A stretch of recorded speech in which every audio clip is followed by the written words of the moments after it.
¿Cómo está mi gente? En un capítulo más de Cantineando, donde cada trago se convierte en una historia y cada historia queda plasmada en la barra. Y hoy hablaremos una historia que literalmente se fermentó con el tiempo. ¿Y de quién hablamos? De la historia de la cerveza del Monterrey, ¿no, mi Huicho? Así es, primo. Y hoy nos acompaña alguien que conoce la historia, no solo de archivos, sino desde la memoria de la ciudad, de las calles y, ¿por qué no?, desde sus controversias. Historiador regiomontano, divulgador cultural. Ha colaborado en millones de espacios, uno de ellos, Canal 28, aquí en el estado de Nuevo León. Nuestro compadrito Juan José Silva, hermano. Venga, fuerte el aplauso. Bienvenido. Hola, buenas noches. Gracias por esta oportunidad o por este espacio de estar en este histórico lugar. Y vamos a hablar de la industria cervecera en el Monterrey del siglo XIX. Pues su madre, qué chulada. Y saludos a todos los pedotes que nos están acompañando. Saludos. Y aquí estamos. Exactamente. Pues, sin más preámbulo, ¡comenzamos!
pues para empezar, ¿usted cree que es lo que haga falta para poder platicar más a gusto? Para estar más a gusto necesitamos un líquido ambarino que le ha dado lustre, fama y progreso a esta ciudad Pues metropolitana de Monterrey.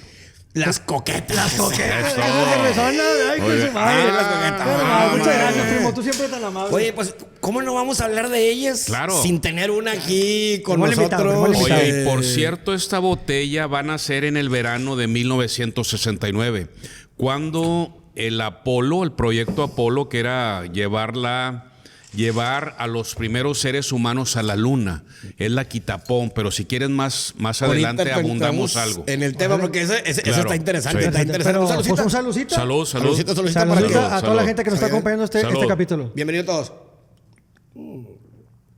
Qué chulo trago. Pasa como si hoy Sí, sí, se escucha el gluc gluc. Y como si no hiciera frío, ¿verdad? Pero no hay pretexto para el frío, ¿verdad? ¿O sí? 5 grados afuera. Exactamente. Pero aquí estamos brut. Aquí estamos y no nos vamos. bueno. Pues para empezar, ¿quién es Juan José Silva? Si nos pudiera pegar una pequeña reseña. Mi nombre es Juan José Silva y Benítez. Yo soy administrador de empresas, pero desde hace 20 años el destino me llevó a divulgar la historia. Yo no tengo grados, yo no tengo títulos de historia, pero la misma vida me ha llevado a divulgar la historia en la metropolitana ciudad de Nuestra Señora de Monterrey. Muchos dicen, Monterrey no tiene historia. Hay mucha historia bajo las calles de esta ciudad. Cada barrio, cada esquina, cada casa tiene una historia. Si tú la sabes escuchar, te susurra. Entonces, por aquí, muchas gracias por la oportunidad de divulgar esa fascinante historia. Oye, ¿y por qué empaparse la historia? ¿Cuál fue la primera quisquilla que le entró para decirle, ¿sabes qué? Fíjate Vamos a que empaparnos. tenía 4 años, mi padre era gerente del almacén general en Cervecería Cuauhtémoc, y una tarde me llevó a Catedral. Yo tenía 4 años, era un día muy frío como el que hoy nos tocó vivir este enero.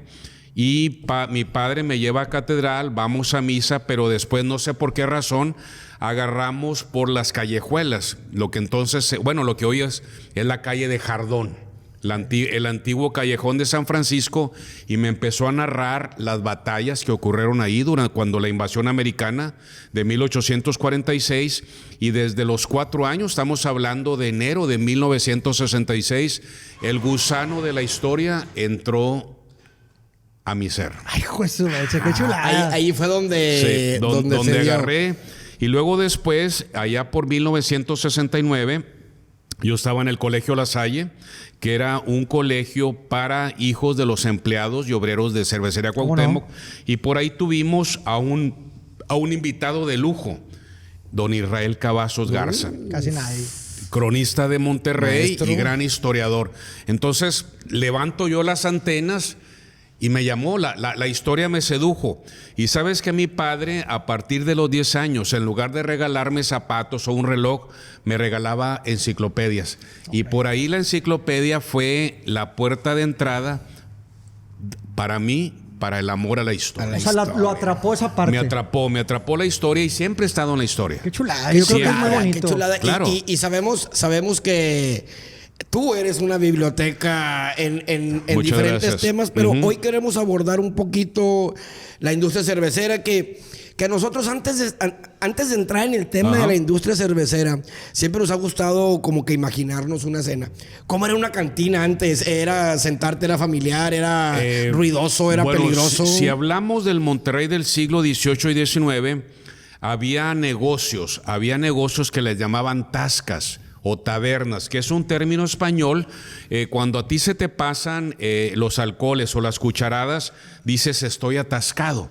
Entonces la tasca, que es el equivalente a la cantina mexicana o al bar norteamericano, que por cierto el bar es Brewing and Restoring. Allá en el siglo XVII hay un empresario en París que dice venid a mí y yo os restauraré el cuerpo. De ahí viene la palabra restaurante. En 1530 la corona española tiene a bien autorizar el primer establecimiento para elaborar cervezas. ¿Dónde nace la cerveza? La cerveza nace en el antiguo, en la antigua Mesopotamia.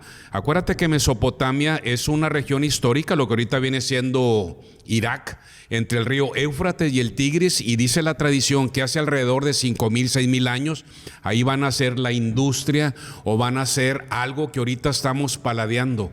La cerveza. ¿Cuál es la cerveza? Agua, malta, lúpulo y levadura. Entonces, en los antiguos reinos de Babilonia nace la cerveza, pero en la Edad Media, alrededor del año 1000, 1100, 1200, en una región montañosa que está entre Bélgica, Alemania y Francia, en las Ardenas, van a ser al amparo de los monasterios la cerveza tal como la conocemos. Sobre todo los monjes trapenses. La orden trapense, tú guardas silencio durante toda tu vida monástica, pero todavía la mejor cerveza que se fabrica o que se elabora son los monjes trapenses que hacen el voto de silencio. 1530 la corona española tiene a bien autorizar la primera cervecería, y por cierto, ¿sabes qué utilizaban para la cerveza? Las aguas frías de los volcanes, el Popo y el Iztaccíhuatl. Pero respondiendo a tu pregunta, a partir del siglo XVIII, ¿qué se va a beber en la metropolitana Monterrey? Se van a beber destilados, tequilas, aguardientes y sotoles, y a lo largo del siglo XIX es lo que se va a beber. ¿Dónde se degustaban los destilados, los tequilas? En las tascas o en los mesones. Todavía por ahí en el centro de Monterrey, donde se abre la calle de Morelos con Hidalgo, hay un viejo mesón que era el mesón de San Carlos, y ahí se degustaban los tequilas, los destilados y los aguardientes. Era lo que se consumía. Era lo que se consumía. ¿Y quiénes iban ahí? Los militares. Monterrey ha sido sede de guarniciones militares desde 1770. En ese entonces tú abres los planos de Monterrey y Monterrey no se mencionaba como ciudad, se mencionaba como un presidio, pero no un presidio en el término sajón, que es una cárcel, no, sino en el castro romano, que era un lugar donde vivían, o más bien los habitantes de la ciudad, hombres libres, que llegado el momento tomaban las armas. No olvidemos que el noreste, Chihuahua, Coahuila, Nuevo León, Tamaulipas y Texas, durante la época virreinal, estaban sujetos a los ataques de los indios bárbaros. Sí. Comanches, apaches, lipanes. ¿Ya que venían ellos? Venían a tres cosas, sobre todo a fines del invierno, principios del verano, principios de la primavera. Venían por ganado mayor, venían por grano, maíz, frijol, trigo, pero ¿sabes cuál era el premio mayor? las hermosas mujeres de nuestra tierra. Yo te iba a decir, pero dije yo, no espero que nada más lo piense yo. Así es. No quiero meterse en Oye, política. pero en ese ínterin las tropas, que eran las tropas presidiales, ¿y sabes qué utilizaban? La cuera. La cuera era un chaleco con 7 capas de cuero crudo, y eso impedía que entraran las lanzas o las flechas de las naciones El bárbaras. chaleco antibalas. Es el chaleco El chaleco antibalas, antibalas. imagínate. De aquel entonces. 7 capas de cuero, pero entre ataque y ataque, ¿qué era lo que hacían las tropas sedentarias o dragones? Y las tropas de infantería o lo que le llamaban la tropa de a pie, se iban a las tascas. Y Monterrey tenía una tradición que a lo largo del siglo XIX va a ser necesaria para esos momentos tan duros, tan avatares. Pero para 1835, ¿qué va a pasar?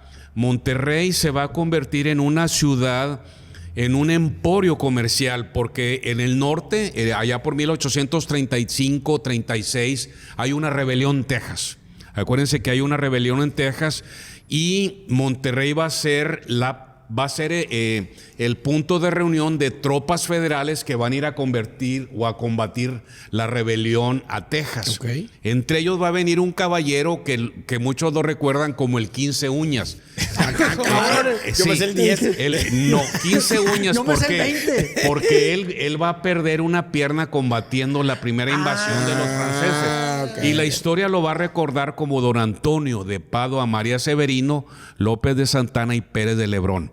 Él tenía 3 pasiones: la guerra, las mujeres y el alcohol. ¿Como este? ¿Hola? Bueno, entonces, don Antonio López de Santana no pasa por Monterrey, pero sí sus tropas. Las tropas que van a combatir en una de las batallas más famosas, el Álamo. Remember the Álamo, dicen los tejanos.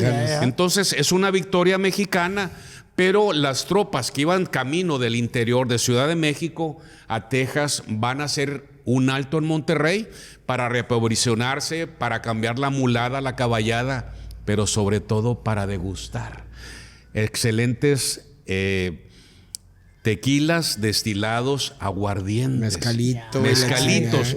En 1821, antes de que México se independice, se va a abrir al puerto o se va a abrir al comercio una pequeña aldea de pescadores, que era la hacienda o la aldea pesquera de Nuestra Señora creo de los Dolores, hoy Matamoros. Entonces Matamoros se va a convertir en un puerto de altura, y entre 1821 y 1840 van a fluir muchos comerciantes entre Prenur. Entre ellos van a llegar ciudadanos otomanos, y en la desembocadura, en la rada del río Bravo, se va a abrir un puerto de altura que por tantos va a haber tantos comerciantes del Imperio Otomano o árabes, y se va a convertir en el puerto de Bagdad. A través del puerto de Bagdad van a llegar las cervezas a la ciudad de Monterrey. ¿Quién va a traer la cerveza? Ciudadanos prusianos.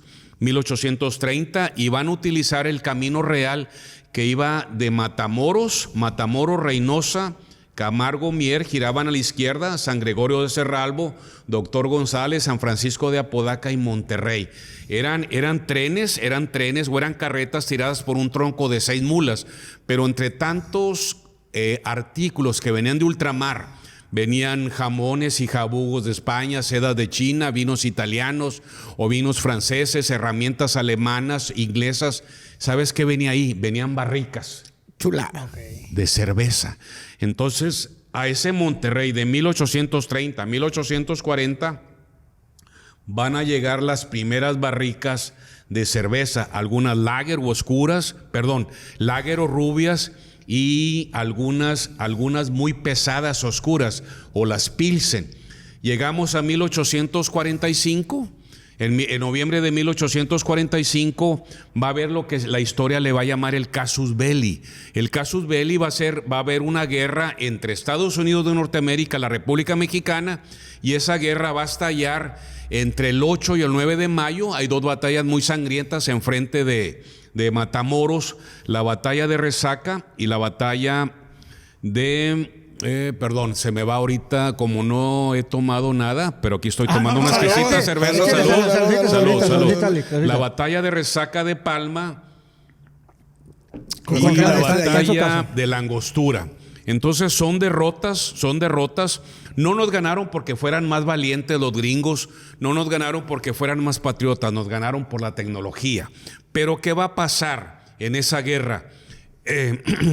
A lo largo del verano de 1846, las tropas norteamericanas se van a mover.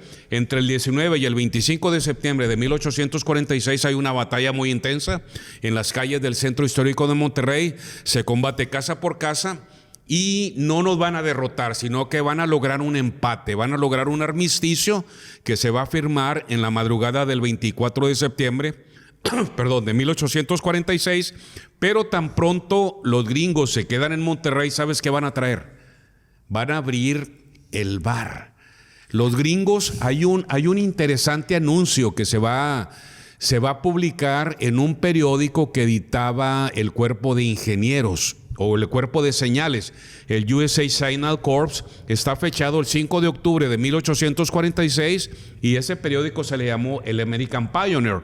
Entre tantos anuncios hay un pequeño inserto que dice: Mr. Thompson de Kentucky avisa a la sociedad regiomontana que en la plazuela del comercio, lo que viene siendo la Plaza Hidalgo, que está, Sí, cómo no. que está aquí entre las calles de Escobedo, Hidalgo, Alberto del Canto y Corregidora, en ese espacio Mr. Thompson de Kentucky acaba de abrir una drugstore donde va a ofrecer medicinas de patente, gelatos italianos, pero lo más interesante, ¿sabes qué va a ofrecer? Cerveza. Ay, hijo, otra vez salud. Cerveza que va a llegar a Monterrey en barricas de roble blanco. Dicen las crónicas que esas barricas llegaban, obviamente, pues no había Kenworth, no había camiones refrigerados, llegaba azorrillada. Pero aún así se degustaba y se bebía. Entonces, las tropas americanas van a estar 2 años en Monterrey, entre septiembre de 1846 y julio de 1848, y el bar que significa Brewing and Restoring, va a entrar en el inconsciente colectivo de la sociedad regiomontana. Los gringos se retiran en julio de 1848, se retiran para ya no más volver. Van a volver no en términos de guerra, sino en términos de paz. Entonces, en el verano de 1848 se va a abrir un hotel que todavía existe. ¿Cómo se llama? El hotel actualmente se llama el Hotel Colonial. Está en la esquina noreste del cruce de Hidalgo y Escobedo. Y ahí va a estar el Hotel de San Fernando. Entonces, el hotel más antiguo es el Hotel Colonial. Que está en la esquina noroeste de Hidalgo y Escobedo. Entonces ahí un ciudadano francés, que no voy a decir el apellido porque todavía No voy a escuchar al señor. existen sus antepasados. Este ciudadano francés que provenía de Boston va a ver ahí, o va a abrir un negocio donde va a ofrecer cervezas. Cervezas. Llega el año de 1860. En 1860 acaba de terminar la guerra sangrienta de reforma de los conservadores liberales, pero en 1860, proveniente del puerto de Hamburgo, en el reino de Prusia, va a llegar un caballero, y ese caballero es el héroe de esta historia. Él va a llevar el nombre de Johann Radke. Llega en 1860 y él empieza a trabajar en pequeños negocios, pero para 1866... aquí quiero hacer un pequeño paréntesis, porque entre agosto de 1864 y julio de 1866 Monterrey fue parte del imperio de un imperio que se malogró, de un caballero que venía de Austria y era descendiente de Carlos V, Maximiliano de Habsburgo. Entonces Monterrey, entre agosto de 1864 y julio de 1866, fue la capital imperial de la provincia de Nuevo León. Éramos una capital imperial, había autoridades que habían sido impuestas por este descendiente de Carlos V. Era el emperador Maximiliano de Habsburgo. Bueno, Johann Radke pide una autorización y él va a comprar o va a rentar un inmueble que todavía existe en la esquina de Diego de Montemayor con Riva Palacio. Por ahí ahorita actualmente es un restaurante muy famoso, pero ¿qué va a establecer ahí? Va a establecer la primera cervecería. ¿Y qué era lo que había en la esquina de la calle de la Presa Grande con la esquina de Santa Lucía? Había agua. De a madre. Entonces, de a madre, el río Santa Lucía. Claro. Mucha gente ahorita camina por ahí y piensa que el río Santa Lucía es un río artificial. Exactamente. Es correcto. Es un río natural, que está alimentado por 5 grandes ojos de agua, pero Johann Radke va a pedir el permiso, recibe la autorización, y ¿sabes cómo se va a llamar su primera cerveza? La única que elaboraba. Era una variedad Pilsen, una oscura muy pesada, va a ser la cerveza Monterrey. Él no podía pronunciar Monterrey y va a anunciar Monterrey. En un rato más te voy a enviar por WhatsApp una imagen, un daguerrotipo que está fechado en 1867 y dice Monterrey. Se ofrecía en botellas de vidrio con un tapón de corcho y cada botella valía la fabulosa suma de 1.20 pesos oro. Oro. Oro. Disculpa. Oro. No. Era aproximadamente. Oye, todavía existe en un museo en Saltillo, existe una botella con la marca Monterrey y valía 1.20. Y esa cerveza se repartía a diario. ¿Por qué? Porque Johann Radke, utilizando las aguas puras, limpias y cristalinas del río Santa Lucía, tenía 2 maestros cerveceros y 10 ayudantes. Entonces, la cervecería fue un éxito y la sociedad regiomontana o los borrachos como nosotros Saludos a todos y cada uno de ellos. Van a degustar la cerveza Monterrey. ¿Y dónde se vendía? Se vendía en 4 tascas o tabernas dispersas por la calle de Padre Mier, que era la calle de la aduana vieja, por la calle del Comercio, hoy Morelos, por la calle Real de Hidalgo. Y todavía existen los locales. A ver si con las cámaras en mano, el día que ustedes manden, vamos a ver dónde estuvo la cervecería y dónde se ofrecía. A partir de 1867 fue tanto el éxito de la cerveza Monterrey que se va a ofrecer en barricas. Y las barricas tenían una especie de válvula que tú comprabas para tu casa, para tu rancho, y esa barrica era recargable o era reutilizable. Entonces, para 1876, don Johann Radke adquiere una enfermedad y va a poner a la venta su negocio, pero no puede venderlo por distintas razones. 1876 había ocurrido la invasión francesa, la revolución de Tuxtepec, la revolución de la Noria, y el 30 de enero de 1877 va a tomar el poder un caballero que ahorita se ha olvidado. Y ese caballero va a ser el que va a traer el orden y el progreso a la República Mexicana, que después de más de 60 años de invasiones, revoluciones, y ese caballero hoy está olvidado. Él lleva el nombre de José Porfirio Díaz Mori. Casi nadie. Entonces, en la época porfirista es una época de paz, si tú quieres una época dura, pero don Johann Radke con su enfermedad sigue con su negocio, pero para 1883 ya está enfermo y pone a la venta su negocio. En esos días, la casa comercial más grande de Monterrey, ¿sabes quién era? Un empresario, un entrepreneur que va a ser nuestro segundo héroe, don José Calderón y Penilla. La casa Calderón era lo que se le llamaba entonces un ultramarino, una casa de ultramarino, una comercializadora, pero entre tantos negocios, don José Calderón huele un negocio y le compra las horas de agua, porque en esa época tú comprabas al municipio de Monterrey horas de agua.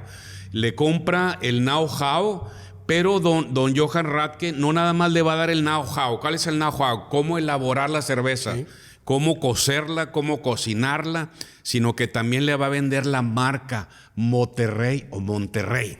Pero para entonces don Johann Radke se había asociado con un caballero de nombre don Francisco González Treviño y van a establecer una fábrica de hielo Entonces, don Y José Calderón, doble cotorro. para 1886, le compra a don Johann Rathke la marca, las horas de agua, pero sobre todo cómo elaborar los caldos a base de agua, levadura, malta y lúpulo.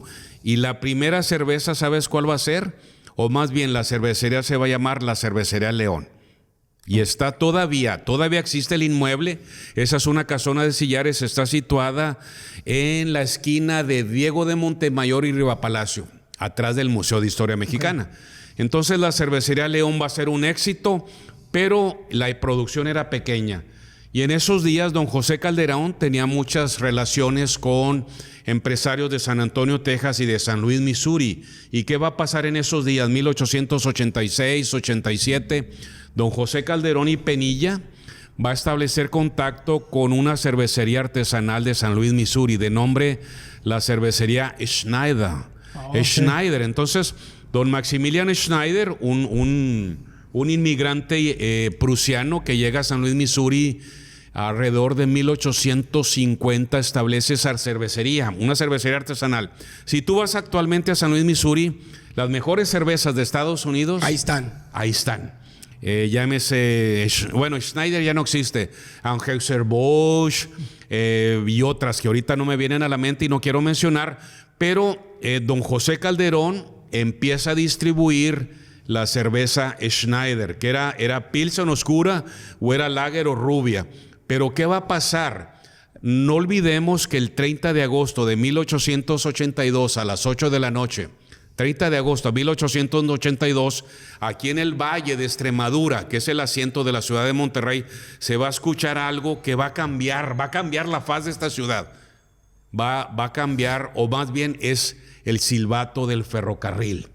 El heraldo del progreso, el caballo del progreso, más bien, el caballo de hierro, ¿sabes qué va a traer? Va a traer turistas, va a traer mercaderías, pero va a traer algo que va a ser la cerveza. Y obviamente don José Calderón se sube al progreso, pero desde San Luis, Missouri a Monterrey son aproximadamente 1,500 kilómetros. ¿Y qué va a pasar? No había vagones refrigerados, no había forma de conservar la cerveza. Y va a llegar a Zorrillada. Pues sí. Entonces, don José Calderón, un día de tantos, va hacia 1889, le envía un telegrama a don Maximilian Schneider y le dice, palabras más, palabras menos. Señor Schneider, tu cargamento de cerveza me llegó echada a perder. Echada a perder. A Zorrillada. Claro. Okay. Y dice Maximilian Schneider, lo siento mucho, te voy a dar dos opciones. ¿Te regreso tu dinero o bien te hago una proposición? ¿Cómo? Dice José Calderón. ¿Cuál es esa proposición? ¿Tienes dinero? Sí. ¿Tienes agua? Toda la que quieras. ¿Cuánto ocupas? ¿Qué necesitas? Bueno, te voy a proporcionar el know-how o te voy a proporcionar toda la tecnología para que en Monterrey tú produzcas cerveza. ¿Cómo? Dice don José Calderón, ¿cerveza? Sí. Yo te voy a dar el conocimiento, la técnica, te voy a enviar los productos que son malta, lúpulo y levadura. Tú vas a poner el agua y la inversión, pero sobre todo te voy a enviar a mi hijo de 21 años, que es un maestro cervecero. Una pistola ya. Es una pistola bien cargada. ¿Y sabes quién es él? Él es el tercer iniciador de la industria cervecera en ese Monterrey del siglo XIX, Maximilian Schneider Jr. José Calderón tiene 45 años, entonces en su mente empieza a vislumbrar o a elucubrar cómo la cerveza va a llegar a ocupar un lugar en el corazón de la sociedad regiomontana. Sí, pues si no estamos acostumbrados, ¿no? Claro, se hacen los preparativos, se hacen los protocolos accionistas y don José Calderón recibe en la estación del ferrocarril a Maximilian Schneider. Pero ¿qué va a pasar? En mayo de 1889 él va a morir. Va a morir porque él está trabajando desde los 14 años. Me imagino que una vida de cansancio, de trabajo, sí, más su dieta, le va a ocasionar un infarto a los 46 años. Pero joven, aquí va a entrar, sí, muy joven, pero aquí va a entrar una dama que va a dejar una huella y hoy está olvidada. Su esposa lleva el nombre de doña María Francisca Maximina Muguerza Crespo de Calderón, hoy viuda. Doña Panchita, como la conocen, dice: murió mi esposo, pero vamos a salir adelante. Bien fajada. Bien fajada. 9 de noviembre de 1890 se va a crear en la Casa Calderón, que todavía existe en la acera sur de Padre Mier, entre Emilio Carranza y Galeana, se va a crear la cervecería Cuauhtémoc de Monterrey. Oye, accionista mayoritaria, doña María Francisca Maximina Muguerza Crespo, viuda de Calderón, con el 50% de las acciones. En segundo lugar va a entrar un caballero que va a dejar una larga huella que todavía existe en estos días, don Isaac Garza. ¿Cómo no? Que era la mano derecha de don José Calderón, era el contador. El tercer accionista va a ser don Francisco Muguerza, abogado, hermano de doña Panchita. Y en cuarto lugar, como accionista también minoritario, Maximilian Schneider, maestro cervecero y el verdadero creador de esta ricura. Salud. Bendito sea el Señor, hombre, chinga. Oye, fíjate, ahorita para entrar en un tema, porque wow, que nos acabas de dar una cátedra real de cómo inició la cerveza. Y ahorita, para hablar un poquito más a profundidad de lo que crean estos cuatro, eran cuatro los socios que crean cervecería Cuauhtémoc. ¿Cómo toma Monterrey en aquellos años decir esos manjarcitos del pulque, del mezcal? ¿Cómo toma Monterrey dejarlos? O sea, se molestó la raza. Se va a batallar porque el paladar de los comensales o de los parroquianos como nosotros que amamos este líquido ambarino, salud. Brutal. Va a ser difícil porque el paladar regiomontano estaba acostumbrado a destilados, a tequilas, aguardientes y sobre todo algo que allá en la Ciudad de México le llaman el pulmón, el pulque. El pulque. Bueno, en la colonia, en el barrio de San Luisito, actualmente la colonia Independencia, desde 1830 la evidencia fotográfica nos dice que ahí había enormes sembradíos de una cactácea que se llama el agave tequilana Weber. Entonces, a partir de ahí venían maestros que utilizaban la coat. La coat es una especie de pala filosa. ¿Para cosechar? Sacaban la piña o el macollón y luego en peroles de cobre con leña de mezquite o de sabino del río Santa Catarina van a preparar, junto con las aguas del río Santa Lucía o Santa Catarina, van a preparar un destilado y ese destilado va a ser el pulque. Entonces aquí en Monterrey se bebía pulque. Pero si quieres, al terminar voy a platicar claro. lo que en la primavera de 1919 va a hacer que desaparezcan. Bueno, entonces se batalla, pero ¿qué va a pasar? Don Isaac Garza, doña Panchita, don Francisco Muguerza y sobre todo don Maximilian Schneider van a poner todo su entusiasmo, todo su corazón, toda su capacidad para hacer que la cerveza, por cierto, las primeras cervezas van a ser la Saturno, que era una cerveza Pilsen muy pesada, la cerveza Monterrey y la Indio, ¿no? Y la Indio. ¿Pero ya Monterrey o todavía Monterrey? No, Monterrey. Ya Monterrey. Ya estableció como Monterrey. Sí, ya como Monterrey. Sí. Por cierto, al rato te envié una imagen que me encontré en la mañana haciendo una investigación. Y esa es la primera etiqueta de la Monterrey. Y está fechada en el otoño de 1892. Bueno, ¿qué van a hacer los socios de Cervecería Cuauhtémoc? El primer año van a invertir la colosal suma de 300,000 pesos oro. Para 1893 la producción anual van a ser más de 30,000 galones de cerveza. Y no nada más de cerveza, sino que van a tener 300 operarios y van a producir 20,000 toneladas de hielo. O sea, estás hablando que el hielo se producía igual que la cerveza manualmente. Y por cierto, en el 2009, viendo unos planos de Monterrey, veo que desde la Huasteca, aquí en Santa Catarina, hasta los terrenos de la antigua hacienda de Larralde, donde está la cervecería, había una línea sinuosa. ¿Y sabes qué era esa línea sinuosa? Era una sequía. ¿Qué es una sequía? Es un canal excavado en la tierra Y durante muchos años había una leyenda que decía que las cervezas de Cervecería Cuauhtémoc estaban elaboradas con el agua pura y limpia y cristalina De esa sequía. de los manantiales de la Huasteca.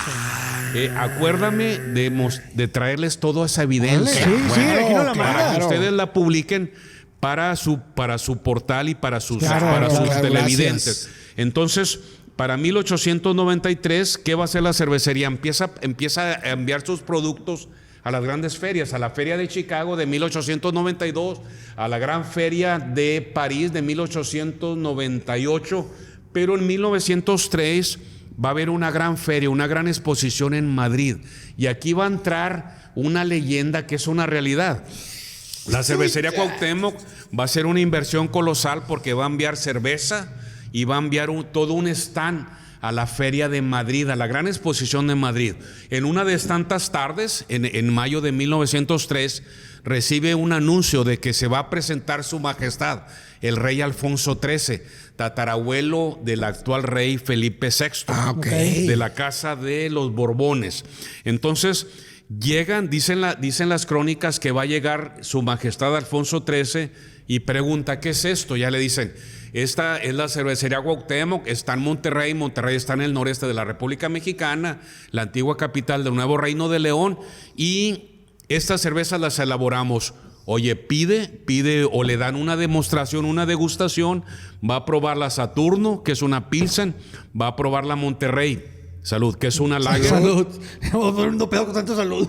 Oye, y va a probar la Indio. La Indio es una Pilsen muy pesada, entonces queda impresionado. Y así quedó, se retira y se va a los otros stands. Bueno, Pero ¿qué agarró? bien rico. Gracias a Dios, Oye, gracias a Dios. en el siguiente día va a llegar un mensajero y ¿sabes qué va a llevar? Va a llevar una carta en blanco.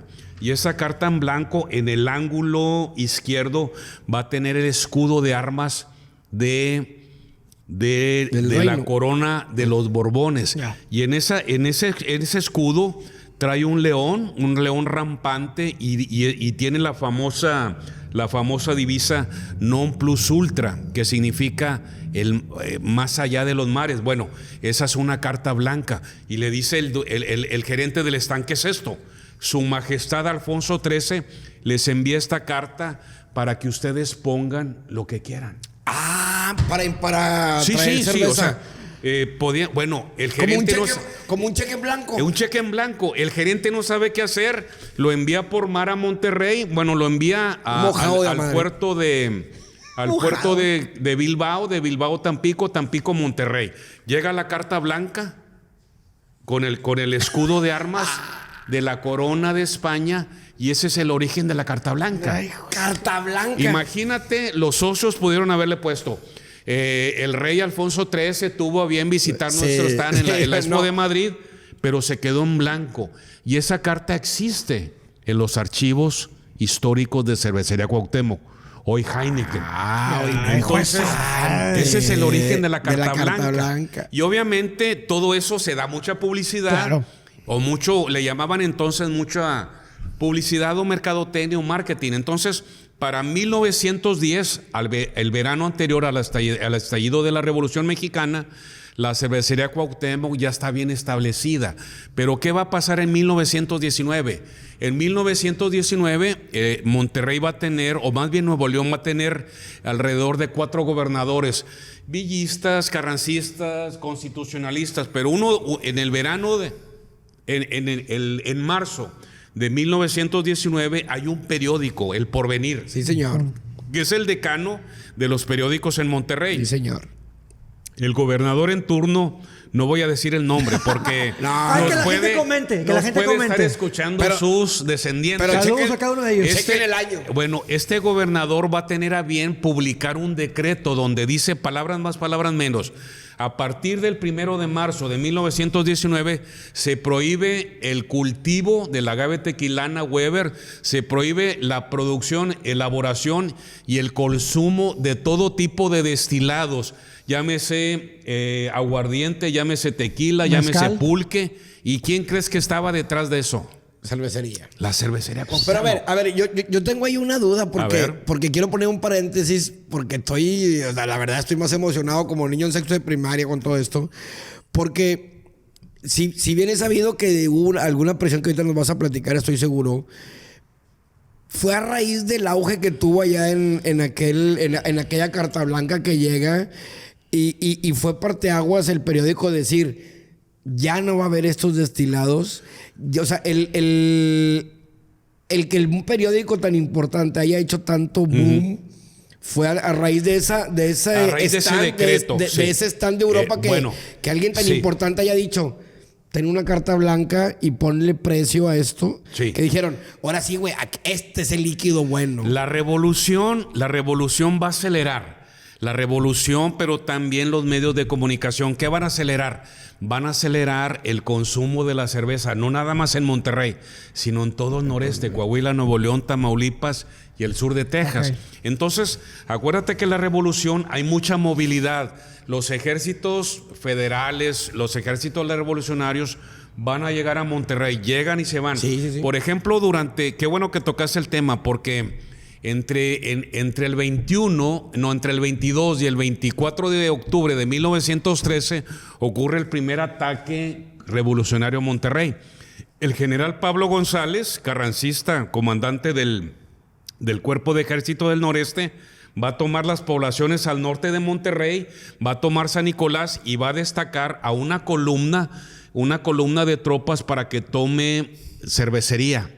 Ahí en Cervecería se sabía que muchos de los obreros habían sido armados para defender la propiedad privada y la columna que va a tomar la Cervecería la toma. Entonces Pablo González, ya son las 4 de la tarde y llama por teléfono a la cervecería, contesta al capitán a cargo de esa columna y le dice, ¿ya tomaron la cervecería?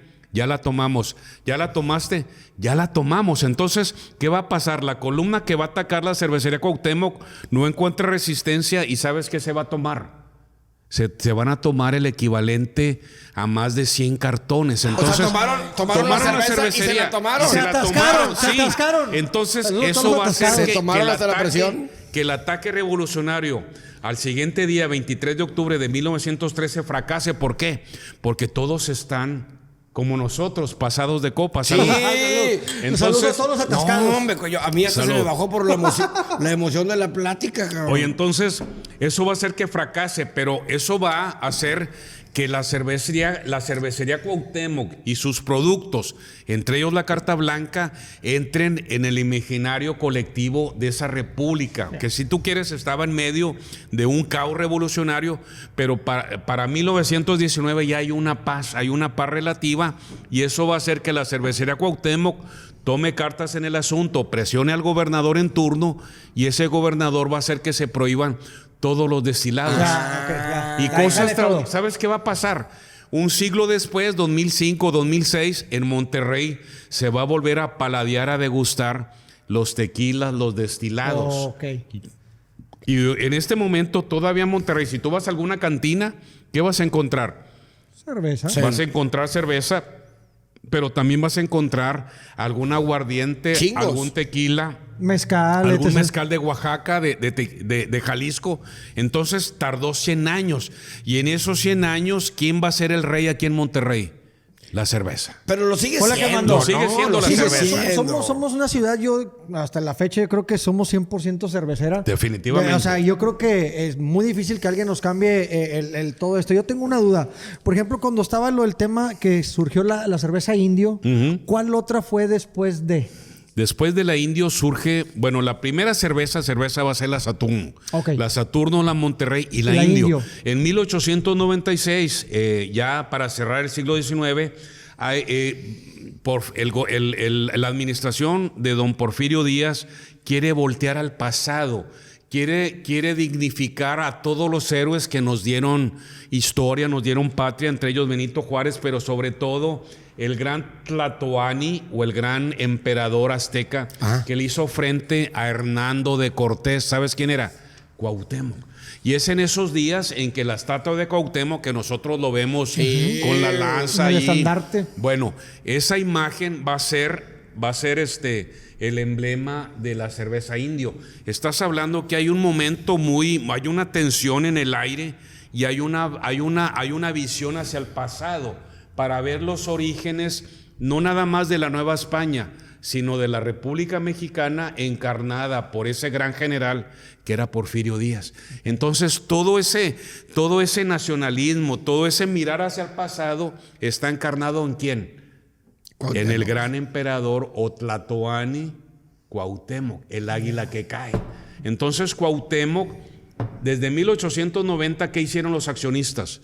Voltearon a ver al pasado y, por ejemplo, ¿qué hubiera sido lo correcto? Aquí, por ejemplo, tuvimos grandes caciques o grandes capitanes de guerra, entre ellos Coajuco, ¿sí lo han oído? Coajuco. Guajuco no. Guajuco. El Guajuco sí. O el Guajuco es el de Santiago. Sí, el de que Santiago. le hace frijoles Él aquí a Monterrey. era un gran capitán de guerra, un gran cacique, que inclusive atacó Monterrey en 2 ocasiones. Sí. Y él era de la nación Huachichil. Sí, de y Santiago. Entre ellos, acuérdense que entre las grandes naciones chichimecas que habitaban este valle, había unos que con las cenizas de sus fuegos se pintaban en su cuerpo desnudo unas rayas, como una especie de camuflaje artesanal. ¿Sabes cómo se llamaban? Los Rayados. Los Rayados, que ahorita son el nombre del equipo de Monterrey. Entonces, los Rayados, que eran de la etnia chichimeca, grandes guerreros. Entonces, la cervecería Cuauhtémoc voltea hacia atrás y toma todo ese bagaje histórico que está y va a nombrar la cerveza Cuauhtémoc. Pero para 1919 hay esa conspiración y se saca del juego a todos los destilados. ¿Y quién va a ser la reina en esa época? La cerveza. Y por cierto, la única cerveza que se bebía aquí en Monterrey, ¿cuál era? Carta Blanca. Claro. Y la Carta Blanca. Y acuérdate que la cervecería Cuauhtémoc trajo, aparte de prestigio, trajo progreso, trajo sueldos, trajo escuelas, trajo viviendas para los obreros. Y fíjate, porque te voy a hacer una pregunta así muy rápida. ¿Estaba Monterrey preparado? Los empresarios lo pensaban como, cabrón, es un negocio local. Cuando se vienen esos empresarios, 4 empresarios buscan. Si Monterrey estaba preparado para esa grandeza, los empresarios, o desde un inicio dijeron, esto va a ser local, pero yo ya en la mente lo traigo para expandirlo. Claro, sí. Va a ser local, pero con miras hacia un mercado globalizado. Ya lo traían mentalmente. La globalización no es del siglo XX. La globalización data desde los fenicios, 2000 años antes de Cristo. Sí. Pero a fines del siglo XIX, ¿qué va a propiciar esa globalización? El caballo de hierro, el ferrocarril, el telégrafo y los buques de vapor. Entonces, los accionistas de 1890, obviamente vamos a conquistar el mercado local. Sí, y luego el noreste y luego nacional. Sí tenían esa visión. Claro. Okay. Porque acuérdate que ellos eran como nosotros. Somos producto, muchos de los que estamos hoy aquí en esta mesa, nacimos en el siglo XX o a fines del siglo XX. Claro. Entonces, estamos empapados de la televisión en blanco y negro, de la televisión a color, pero también del internet. Celular y la chingada. Claro. Entonces, ellos estaban a caballo o estaban a medio camino entre el caballo, pero también el tranvía eléctrico, la máquina de vapor, los buques que atravesaban de Europa a América, y todo eso te va a abrir una conciencia. Entonces, los empresarios regiomontanos de fines del 19, principios del 20, tenían esa mentalidad. Ya habían visto los pedos de allá, más claro, lo que se venía. Voy a conquistar, me voy a afianzar aquí en Monterrey, pero voy a ver, ¿y qué va a pasar? Para 1905, la cervecería Cuauhtémoc va a abrir una agencia en la Ciudad de México. Y en la Ciudad de México hay una competencia de una cerveza que es exquisita, muy sabrosa, la Modelo. Es que de hecho todas están Pero bien ¿sabes sabrosas. también qué competencia había? En Orizaba se produce una cerveza que ahorita es de la Cuauhtémoc o es de la Heineken, la Moctezuma, ¿cómo no? cuyos productos son la Lager 2X, la Superior. Sí, la Sol en aquel tiempo, en Toluca, ¿sabes qué hacían?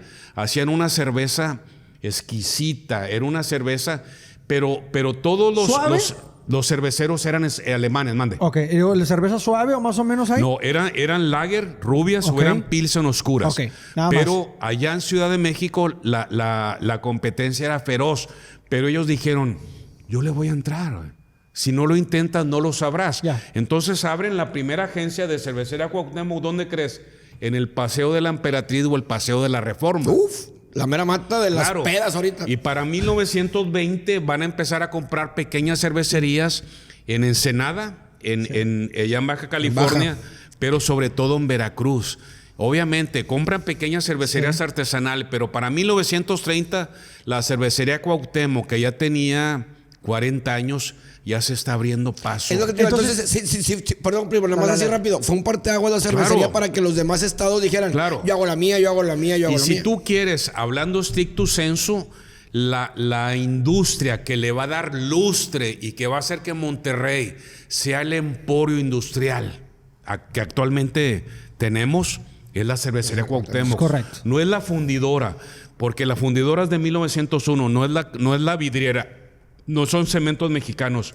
La industria que le va a dar progreso y bonanza a esta ciudad es la cervecería Cuauhtémoc. Entonces se vuelve cuando se convierte en un símbolo de modernidad, entonces. Claro. ¿Y por qué? Porque beber cerveza se pensaba... Ay, por cierto, ¿sabes lo que decían los periódicos de 1919?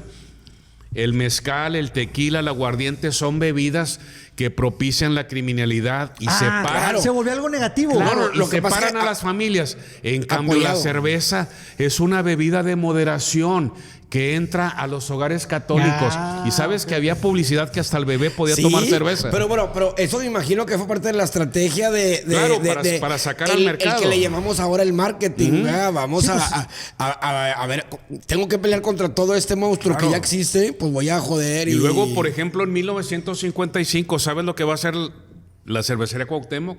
Van a empezar a enviar publicidad donde la mujer puede beber cerveza. Ya. Y en aquel tiempo. Claro, en 1955. Entra por el otro lado para Claro. poder abarcar más mercado, entonces, ¿no? Sí, entonces estás hablando que la cerveza va a ser la verdadera industria que va a detonar el desarrollo industrial de esta ciudad. ¿En qué momento fue? ¿En qué momento se convierte la cervecería en el motor de la ciudad? A partir de 1890, del 9 de noviembre. Desde ahí, claro, desde el momento. Cuando se consolidó, desde el primero fue el motor de la industria. Desde el 9 de noviembre de 1890, la cervecería Cuauhtémoc va a marcar el paso de la industrialización. Detrás, en 1891, va a llegar una metalúrgica que ya no existe. Era la Sarco, la American Smelting and Refining Company, que va a ser una metalúrgica donde se va a beneficiar el plomo, la plata y el oro. Y para 1901, a raíz de unos aranceles como los que hay ahorita, ¿sabes quién va a entrar en Baza o quién va a entrar en el juego? La gran fundidora de fierro y acero de Monterrey. Pero esto ya tenían años, tenían años en el ya cambio. tenía 10 años la cervecería Cuauhtémoc. Entonces, la cerveza que ahorita estamos degustando Es el motor, va ¿no? a ser el verdadero motor o el verdadero detonante de la riqueza de esta ciudad. Y a su punto de vista, ¿usted cree que si en aquel entonces, si existiera, por ejemplo, hoy en día, no sé, el pulque, mezcal, aguardiente y cerveza, ¿usted cree cuál que se hubiera vendido más? Si no hubiera algunos conflictos de intereses, por así llamarlo, ¿verdad? Vamos a Veracruz por la barra. En mi opinión, se hubiera vendido más el tequila. De plano. De plano. O sea, Porque que el tequila... ¿hubiera quedado segundo término esto? Sí. Si hubiera quedado un segundo término, o tal vez no existiría. ¿Por qué? ¿Por qué? Porque el tequila dura más tanto en el transporte como... No se azorrilla. No se azorrilla, no se pudre. En el tema de la pasteurización y Sí, todo ese y en tema. cambio, el pulque sí se pudre. Okay. El pulque tienes que beberlo máximo 8 días, si no te vas a ver a rayos, aunque la raza sí se lo toma. Este Sí, también, sí. Ahora, bueno, también una duda, para aclarar a la raza, ¿por qué se azorrilla una cerveza? Porque necesita un clima fresco, y eso va a determinar que para principios de los años 50 entre en acción este color. ¿Sí lo ves? Sí. El color ambarino, que es desarrollado por técnicos de cervecería Cuauhtémoc, hasta antes de 1950 estas botellas eran transparentes, y esas botellas transparentes, cuando les daba el sol, sobre todo de verano, en estos veranos que aquí son terribles, se zorrillaba o se pudría. En cambio, descubrieron que haciéndola de color ámbar, si tú la sometías al sol del verano en Monterrey, la cerveza no se echaba a perder. Entonces, este color ambarino o este color ¿Cómo café, polarizar? ¿Algo así? polarizar, si Ok. tú quieres. Esto va a hacer que si tú dejas la cerveza bajo el sol del verano, no le va a No pasar le va nada. a pasar nada. Claro. Fíjate que interesante. ¿Cómo ahorita platicaste un poquito de cómo entra la cerveza en la revolución? Aquella famosa que se tomaron hasta la presión. Aquellos, No tomaron la Hola. cerveza, se tomaron la cerveza. 100 ¿Cómo- cartones, dijo lo- ¿Cómo en ese año la empresa de cervecería como tal, que ya existía, cómo logra sobrevivir? ¿A raíz de qué? Bueno, ¿De en- cuestiones políticas? ¿O por qué sobreviven y a En abril, muchos? en abril de el 22, 23 y 24 de abril de 1914 hay un segundo ataque revolucionario. Y ahora sí, toman a ok. sangre y fuego la ciudad y en junio de 1914 incautan o nacionalizan o toman la cervecería porque acusaron a los dueños de cervecería, a doña Panchita Muguerza, a don Isaac Garza, a don Maximilian Schneider, a don Francisco Muguerza, los acusan de ser contrarrevolucionarios. Entonces toman la cervecería y la empieza a administrar un general revolucionario que no sabía nada de administración. ¿Qué va a pasar? 14, 15 y 16 van a ser años muy, muy terribles. ¿Pero se las quitan como tal o Sí, nomás, no, nomás la los aíslan? incautan, te Ah, la ok, quitan sí. a ti, pero sigue trabajando, Sí, sí, ya. porque los obreros son obligados a seguir laborando. Ya. Entonces, ¿qué va a pasar en esos años?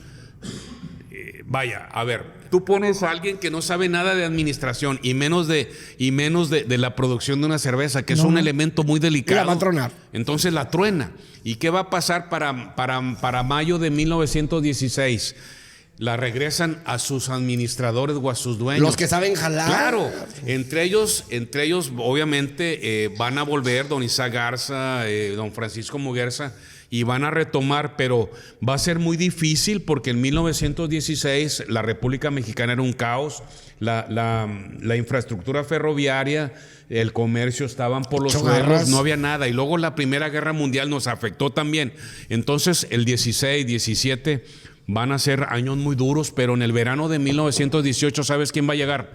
Va a llegar un joven recién graduado de 24 años de nombre, don Eugenio Garza Sada. Ay. Él viene del MIT, del Massachusetts Institute Technological, llega y en 1918 él va a entrar como gerente de ventas y su hermano, don Roberto Garza Sada, va a ser parte de las operaciones y obviamente en la cabeza va a estar don Isaac Garza y la accionista mayoritaria pues van a seguir siendo la familia Calderón, pero bajo la enérgica administración de don Eugenio en las ventas y don Roberto Garza Sada en las operaciones y don Isaac Garza en la presidencia, la cervecería va a tomar un segundo aire. Ya. Y a través de préstamos, a través de recortes, para el Estrategias, verano sí, de menso. 1919 se va a retomar la producción anterior a la revolución. Pero ¿sabes qué va a pasar en 1918? Dice don Isaac Garza, a los obreros tenemos que cuidarlos. Y ahí van a cambiar el lenguaje. Y ya no van a ser obreros, ¿sabes qué van a hacer? Van a ser socios. Socios. Sí, ya, Y van a ser socios. Obviamente hay un juego de palabras, pero también va a entrar lo que va a ser la provisión o la previsión social. Se va a crear la Sociedad Cuauhtémoc y Famosa, se van a otorgar prestaciones, clínicas para los obreros y sus familias, maternidades para las esposas que estén embarazadas y sobre todo algo que va a causar sensación. Dos cosas, se les va a otorgar créditos para casa mucho antes que el Infonavit y ¿sabes qué se les va a otorgar? Escuelas. ¿Y qué más Que hoy quieres? conocemos la colonia Cuauhtémoc. Donde tienen su casa. Gracias. Los voy a invitar al patio de mi casa, que es particular. ¿En qué calle, si no hacen mucha En discusión? Agua No, aquí Marina. aquí no se dice, aquí no se dice. No, los voy a invitar Ahorita para nos que dice, vean. güey. Es que le comento porque mi abuelo... ¿Vive en la Cuauhtémoc? No, era de la Cuauhtémoc. ¿En serio? ahorita- ¿De Entonces, qué calle? ahorita estamos en el fuera de cámara, No, fuera de pero cámara. después vamos allá al patio de mi casa, que es particular, hacemos una pequeña convivencia ahí y llevamos a los camarógrafos que están atrás, Claro, claro. a los directores y a todos. Entonces, ¿qué es lo que va a hacer Cervecería Cuauhtémoc? Va a cambiar el paradigma y va a cuidar a sus obreros, a sus empleados. Entonces eso va a evitar algo que va a evitar huelgas, va a evitar sobre todo la parte. Acuérdate que en 1917 de noviembre había estallado la revolución rusa, la revolución bolchevique, el peligro rojo. Entonces toda esa previsión social va a ser que vas a cuidar a tus empleados y a sus hijos desde la cuna hasta la muera. muerte. Y eso va a crear un va a crear una identidad, o va a Armonía. crear una armonía. Te vas a casar con la empresa. Claro. Entonces, Ahora- aparte de necesidad, entonces, pues lo que ofreciera algo distinto a todas las Claro. otras diferentes empresas. Claro, ¿no? y aparte que ahí te das cuenta que el segundo aire Claro. les vino beneficioso ese segundo El, aire. el simple hecho de otorgarte una casa como tal, Ay, y con Claro, un crédito. no ya te la daban por bonito. claro. Tenías que cumplir, obviamente, con la empresa, llegar temprano, ser católico, apostólico romano, no divorciarte. Es interesante todo eso, pero eso va a dar una identidad y vas a lograr insuflar, ¿sabes qué? Una lealtad. Es correcto. Una lealtad que ya no existe ahorita. No. Ahorita si tú ves las empresas que hay ahorita en Monterrey, en el mundo, hay mucha rotación. Y en esa época no había rotación. ¿Por qué? Porque los empleados, o más bien, el empleado o el puesto pasaba de padres a hijos y viceversa. Y todo eso era bueno y tal vez era malo, depende de cómo lo veas.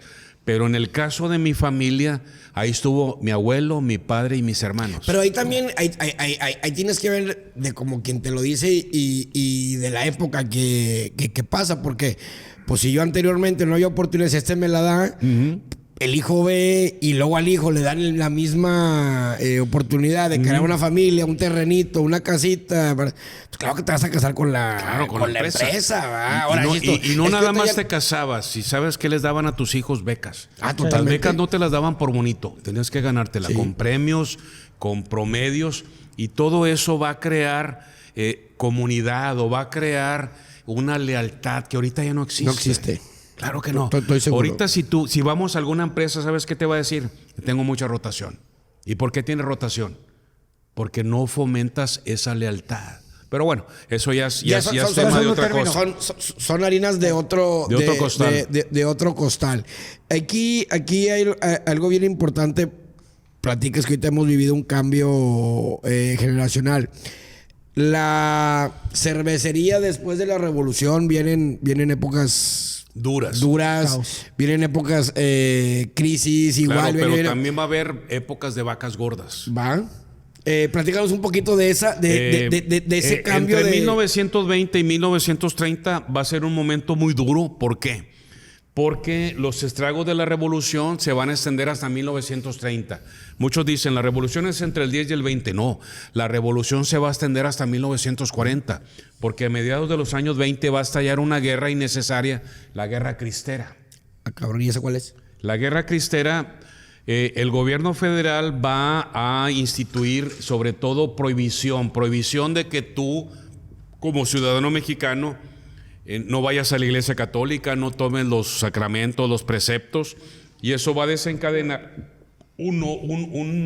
va a desencadenar una hostilidad en la población. Acuérdate que aquí todavía en este país o somos guadalupanos, güey, eres Sí, cristiano.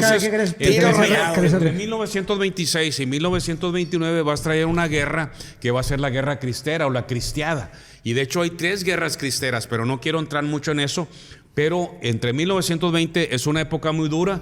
¿Y qué va a pasar en el otoño de 1929? Va a estallar la gran crisis económica.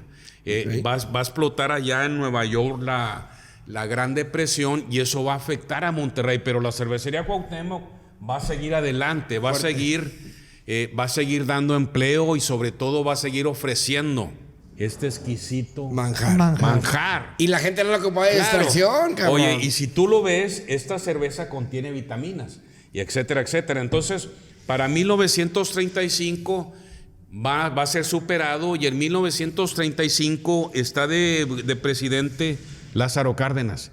Y Lázaro Cárdenas pues va a ser el iniciador de ese México moderno. Okay, Ahorita que mencionaba los ingredientes que te mencionaba, ahorita el lúpulo. Sí, el es lúpulo, malta, lúpulo, levadura y agua. El lúpulo me lo sé que es el que le da el toque amargo a la cerveza, Es ¿no? correcto. Y lo el demás, lúpulo, acuérdate que en esa época se producía en el centro de Europa, en una región que se llama Bohemia, que es el nombre de una cerveza. Claro, El muy reino especial, de Bohemia. sí. Entonces, por ahí, agua, malta, levadura y el lúpulo se van a cocer bajo ciertos procedimientos y eso va a dar lugar a este exquisito y a su punto de gusto, la mejor cerveza que existe hoy en día para Para usted. mí es la Bohemia. La Bohemia y luego sigue la Indio. A mi gusto. Para ti. Bohemia Indio. Y hay Cervecita muchas oscura. ¿A cervezas. ti te gusta la cervecita oscura? Las oscuras. Sí. Las lager están sabrosas, pero a mí me gusta que tengan cuerpo y que raspe, como decía mi abuelo. ¡Qué pendeje! Eso. qué son- pendeje. Oye, qué la bonito, cantinita. qué ¿Cómo bueno andamos? toman, Bien. no, no, Sí, ¿Cómo yo andamos nomás de quiero tiempo? tocar así un tema Ajá. súper rápido que nos ayudes. El tema también que a raíz de esto se crean también fuertes de empleos y no sé si decirlo indirectos, que es que la misma cervecería, bueno, no sé, o en base a los socios van creando el que hace el vidrio, el que hace esto, Claro. el que hace otro. Acuérdate, y se crea un monstruo, sí, claro. ¿no? Y acuérdate que en un principio la cerveza se movía en barricas, pero era muy tosco, era muy pesado llevar una barrica a la cantina o desde cervecería. Se van a hacer pequeñas botellas como la de Monterrey, que eran como botellas de 1,5 litros, que va a ser el abuelo o el tatarabuelo de la caguama. Ok. Entonces se mueve, pero va a llegar un momento en que la cerveza van a ser 360 mililitros. 355. 355, porque Por ahí. Y luego Ahorita las con- primeras botellas, sabes que tenían corcho, pero el corcho, acuérdate que viene de un árbol que se llama el alcornoque. De ahí viene cabeza de alcornoque. Saludos a todos El aquí de corcho, Cornoque. hay varios, oye, aquí el hay varios. corcho era muy caro porque el corcho son árboles que te dan. De hecho, el corcho es una corteza del alcornoque, pero ese árbol vive no sé qué tantos años y era muy caro. Entonces, para 1943 está la Segunda Guerra Mundial y la lámina venía de Estados Unidos. ¿Y qué va a propiciar? Va a propiciar que se funde una empresa que todavía existe, Ojalata y Lámina, para hacer la lámina. Y esa lámina va a ser la corcholata. Y luego la corcholata se le ponía corcho, el corcho sellaba. Pero para 1960 el corcho sigue siendo caro y le van a poner, ¿no tienes una tapita por ahí? Acá está. Se le va a poner este recubrimiento que es como un plástico. Entonces, desde los años 60, esta película va a sustituir al corcho. Pero antes de eso, para 1903, ¿qué va a suceder? Necesitaban vidrio. El vidrio venía de Estados Unidos, era caro. Y ahí es donde va a entrar se va a crear una empresa que se va a llamar La Vidriera Monterrey, Sí, famosísima. 1903. Entonces, la cervecería Cuauhtémoc va a propiciar otras industrias. El vidrio, 1903. La lámina, que es Fábricas Monterrey o famosa, 1943. Y hasta 1955 se utilizaban cajas de madera. Pero a partir del 55 va a haber inyectoras de plástico y van a ser los cartones que Automático. conocemos hoy en día. No sé si todavía se utilizan. Sí, ese lado. y todavía, Sí, Aquí salen. y todavía esas empresas, bueno, Siguen más bien, funcionando. no, pero esas empresas en aquel tiempo siguieron el mismo patrón de al empleado Claro, atenderlo al bien, empleado, darles cuídalo, casa, becas, darles educación, claro, darles salud. Dale ¿va? previsión social. Sí. Y hay otra cosa, a partir de 1920, ¿sabes qué van a hacer? Que va a ser cervecería y ya va a ser la primera empresa. Te van a otorgar una cosa que se le llama la despensa. Y esa despensa es llevar el mercado A tu casa. a tu casa. Como prestación. Como una prestación. No te regalaban, ahí va a haber, no sé, un costal de harina, un costal de maíz, va a haber manteca, va a haber jabón. Para que tu familia botaneara. Lo esencial. Claro. Lo que viene siendo la proveeduría. La canasta básica. La canasta básica. Y a usted a su gusto, por ejemplo, en vidrio, aluminio, ¿qué tanto cambia la textura en una cerveza? Mucho, porque el aluminio, acuérdate que el aluminio como metal va a hacer que se oxide. Entonces, aunque a muchos les gusta la lata, aunque sea, creo que ahorita es aluminio.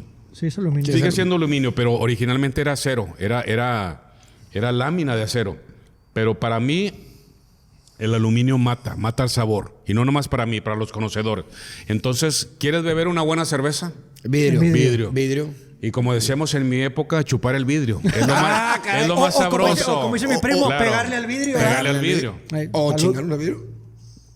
Entonces, la cervecería Cuauhtémoc, ya bien entrado el siglo XX, va a propiciar mucha bonanza, va a propiciar un gran desarrollo. Y visión también para Claro, otros empresarios, decir, claro. yo puedo aportar y haces empresas y la Claro, chingada. y todo ¿no? mundo va a llegar un momento y en la primavera de 1943, ¿sabes qué va a hacer don Eugenio Garza Sada?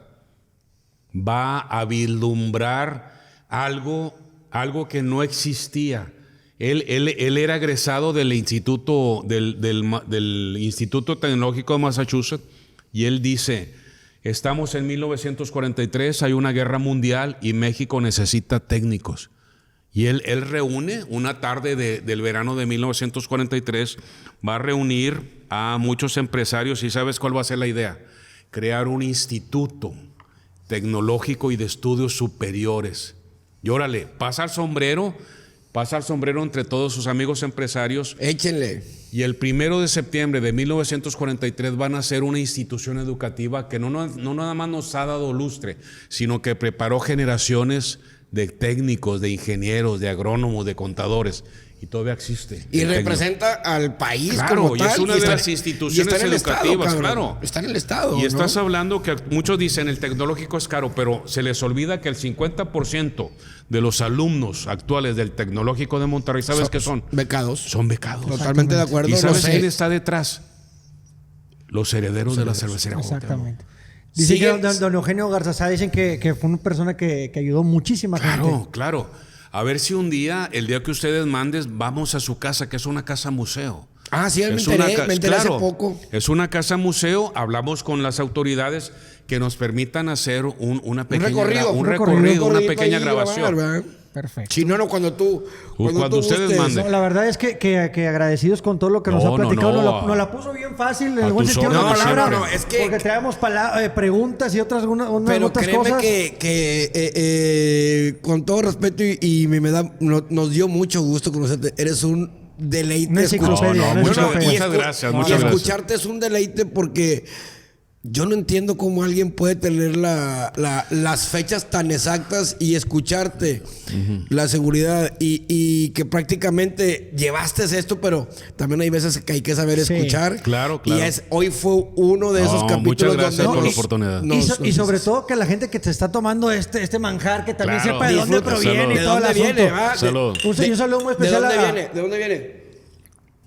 Salud. Monterrey sigue creciendo. ¿Crees que ya para ir cerrando? ¿Sigue creciendo a raíz de? Por supuesto, Monterrey sigue adelante. Son tiempos difíciles, son tiempos duros, pero nuestros antepasados, con esa visión, empezando por don Diego de Montemayor, aquel 20 de septiembre de 1596, va a fundar en medio de la nada la ciudad metropolitana de los ojos de agua de Nuestra Señora de Santa Lucía de Monterrey. Correcto.